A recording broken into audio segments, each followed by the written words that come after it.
कहा जाने कहाँ हरि नारायण रह गए कबे खबर विदा कैनी पता ना कहाँ बड़ो। लो बाबूजी पानी पियो, अभी चाचा नाइलन का।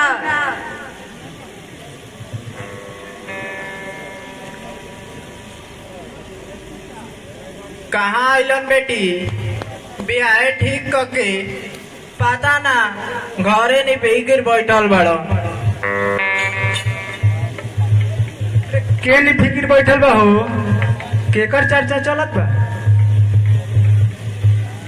तुम्हारे होता औरी केकर होई बिहार ठीक करके अब पता ना कहाँ घूमत बड़ो। ये ना चाचा, बाबूजी तारा बारे में बहुत कुछ बोल रहा। अच्छा तू भागा यहाँ से, तू ऐसा बैठ के का खिचड़ी पुलाव बनावत रू। हम जात बानी चाचा, लेकिन देखी कहीं आवे वाली पानी पीस के ना पियावे लागल। एहनिए के प्यार दुलार में तो हम भुला गई। ये दुनिया में हमरो केहू नहीं है, ना तो जिए के बिल्कुल इच्छा ना करेला। अच्छा छोड़ो ये सब बात, आवा बैठा जाओ और आगे के प्रोग्राम बनाओ जाओ। आखिर बियाह शादी कैसे हुई? तय प्रोग्राम का बनावे के बाद चलो चल के दिन और तारीख तय कर दिया जाओ। बाकी शादी ब्याह सादे तरीका से कल जाये। सादा तरीका के मतलब हम ना समझ नहीं आ रही ना है। देखो दीनदयाल भाई, भले ही हमनी के लड़का वाला बानी जा, लेकिन हम बेटी वाला से बात कैले रहे। हम लोग कहत रहे कि हम घर द्वार से शादी ब्याह करे में सक्षम नहीं थी। ऐसे ही शादी मंदिर में ना हो सकेला, तो हम बोलते नहीं है कुछ क्या करेगा बा, चला इस शादी मंदिर में कर दिया जाए। का कहला मंदिर में? अरे ये तो हमारा कुल खानदान में नहीं के भाई, हम ई शादी ऐसे ना करो। तोहार कुल खानदान में केहू पटनो पढ़े ना गिर रहे, फिर भी श्यामू बेटा के पटना भेजला अनु पढ़े खातिर।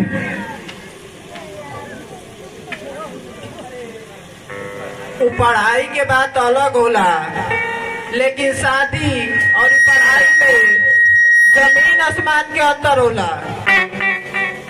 कौनो अंतर ना होला दीनदयाल भाई।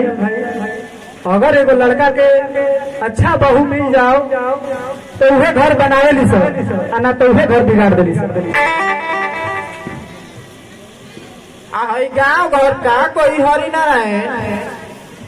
देखा दीनदयाल भाई, राष्ट्रपति राजेंद्र बाबू ठीके कहले हमन, जहिया इस देश के लोग ई सोचल बंद कर दी कि लोग का कहियन, तहिया हमनी के देश तरक्की कर जाई। और तू कौन लोग के बात बतिया तर भैया? उ लोग अपन ब्याह से फाटा लेडी ना देखे, चल नहीं देखे कि फलाना के सिर पर तेल लागल बा कि ना। उहे लोग ह जो समाज में अच्छाई और बुराई दोनों मौजूद बा, फिर भी उ लोग अच्छाइये में दोष निकाल देवेला। हित नाथ लोग का कहिया नारी नारायण। देखो भैया, बनला के बहुते सार होला, बनला पर बहुते सार मिलेला, लेकिन जब बिगड़ जाला नू तो केहू के पहुनो कह देबो तो ओकरा खराब लग जाला। लेकिन मंदिर वाला शादी में उत्सव ना रहेला, उ लागेला एगो गुड़ा गुड़िया के खेल होता।